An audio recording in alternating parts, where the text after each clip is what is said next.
welcome to my booktube. Hey guys, thank you so much for joining me today. I'm going to be going over my wrap up for July. Surprise! It didn't go as well as I thought it would. I bet none of you are surprised. July, again, was a really busy month for me. I didn't get as much read as I wanted to, but that's totally fine. I still had a really good month, and I feel like emotionally I'm still in a better place than I was in June, so that's good. I don't remember exactly what I put in my last video that I was going to read. I know it's very similar to the TBR I have written in my bullet journal, so that's what I'll be going over. So bear with me if there's any books that are different. I don't think there will be. I think I made them the same. I know I did one after the other and may have changed my mind on something, but I can't remember, so that's okay.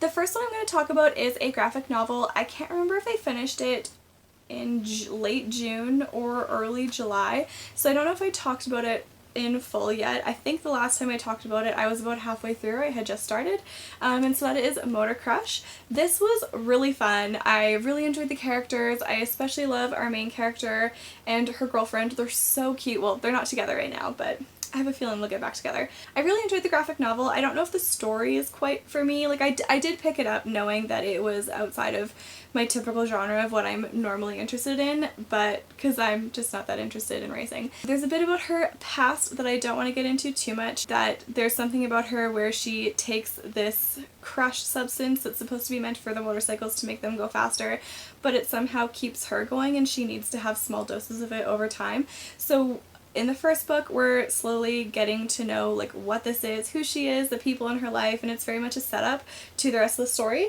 I did think it was interesting. I probably will pick up the second one, just not anytime soon, especially because August is going to look very busy for Newts. I also had a book on my TBR for July that was a buddy read, and that is The Final Empire by Brandon Sanderson.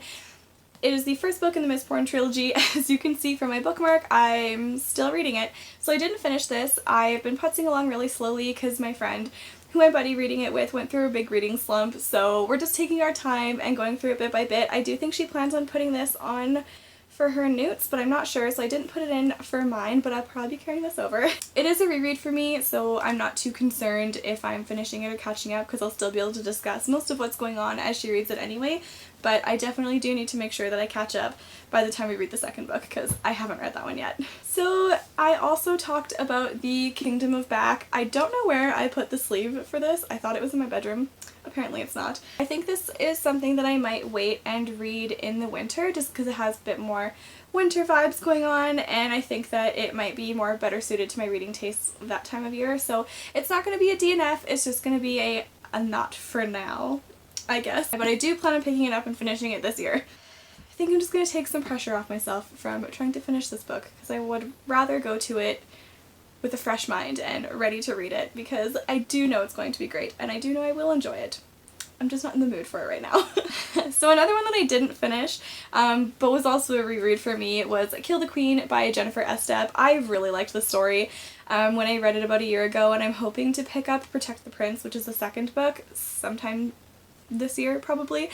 But yeah, I just got busy and didn't finish it. This one was one that was just sitting beside my bed, so I would read it in the evening before I'd fall asleep. The main premise of this book is our main character Everleigh, or she goes by Evie, is 14th in line to the throne, and then there's this big assassination where almost everyone in her family except for her and one of her cousins all die, and so she ends up having to escape the palace and joins a gladiator troupe, and then she gets the fighting skills that she needs to fight back and to try to take the throne back. I really enjoyed it the first time that I read it, and in July, like I said in my last video, I really just wanted to have a chill month and just go back to some comforting books that I've already read before.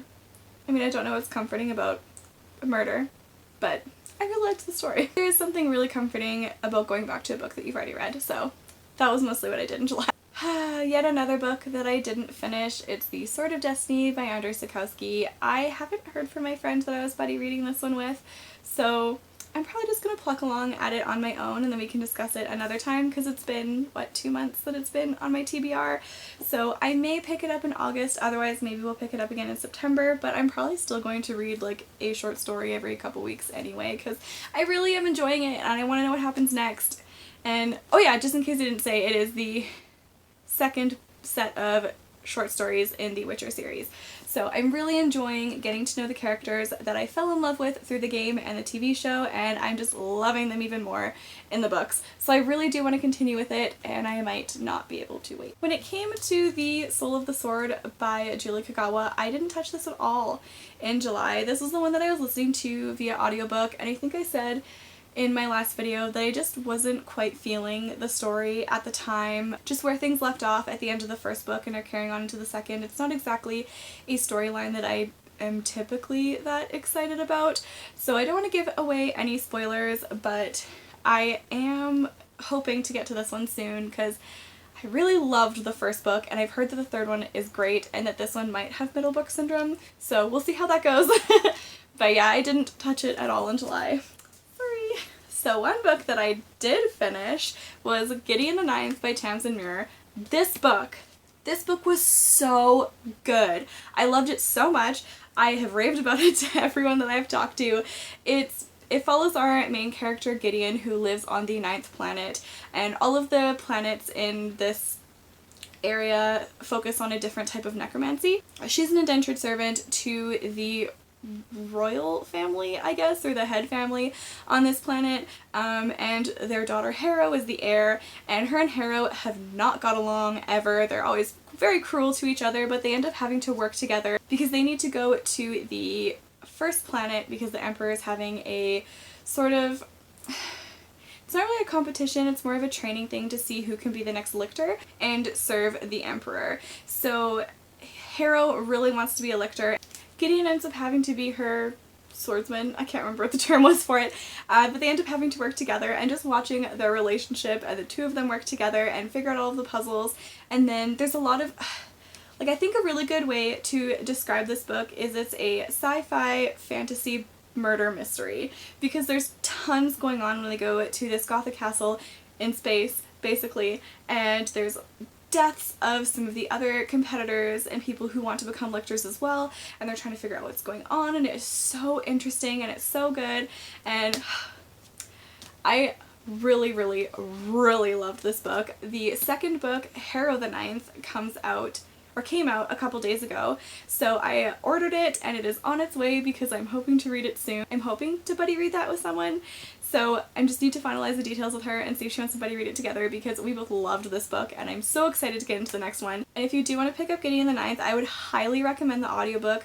The narrator for this book had such charisma and put so much personality into all of the characters, and especially Gideon. I don't think that Gideon would have come to life as much on the pages as she did for me in the audiobook, so highly recommend that as well. Ready for another book that I didn't touch at all in July? That is The Shadow Rising by Robert Jordan. This is the 4th book in the Wheel of Time series. I've been casually rereading these books this year, just trying to catch up. I read the first 4 or 5 before I started university, which was about 8 years ago now, so I don't really remember most of what happened, and I'm really enjoying doing my reread. I am doing these on audiobook, which is why I haven't been finishing it as much, because I just haven't been listening to as much audiobooks as I typically do. Mostly because I'm still working from home when I'm not commuting. I think I said this in my last video, but I really need to start going for walks in the morning for like an hour or something before work, just to get some of my audiobook listening in instead of hitting snooze for forever and then stumbling into my office and plunking my butt down for a whole day. So that would be good not only for my reading, but for my health and my mental health, so I should really get on that. Okay.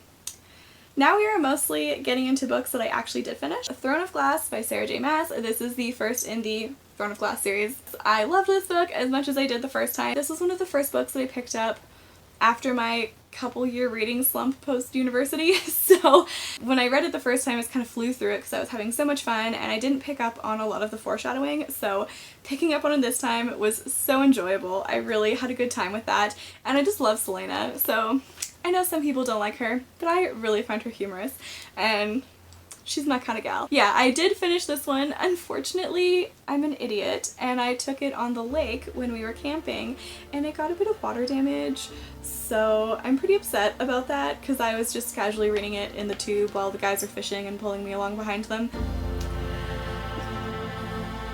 Yeah, I love the book. I am tempted to buy myself a new copy now that I ruined this one, but that is foolish, so I probably won't. So another one that I did finish in July was Volume 2 of The Rat Queens. I love this. I thoroughly enjoyed this volume. I really enjoyed the first one. I really enjoyed the second one. These characters are just so funny, so diverse. They're sassy and they're ridiculous, and I just really enjoy them so much. So the first book was mostly a setup of getting to know who the Rat Queens were and getting to know each character a little bit. So I think with the rest of them we're going to get to know a bit more about each of the characters, and that's really exciting. So this one, although we did get a little bit of information about all of them, we really focused on Dee. So Dee is an atheist human cleric, and the god that her people worship is this tentacle god. And I don't want to go too into detail about what happens in the story because it would be spoilers, but it was so much fun and I just love all of the characters. It's great. Highly recommend. I think I described it last time I talked about the series. It's like a drunken all-girl D&D campaign, and it is so good. I imagine if all my close girlfriends and I got together and had a ridiculous campaign where we were drinking, this would probably be how it turns out, because it's just, it's so funny and it's so fun and it's super fast-paced and love it. So good. So I did plan to read Volume 1 of Monstrous in July, but I didn't. I don't know why I didn't pick this one up. I did take it camping with me both times that I went, but I just didn't read it. So, I don't know. I'm hoping to get to it soon, but again, I don't think that I will in August.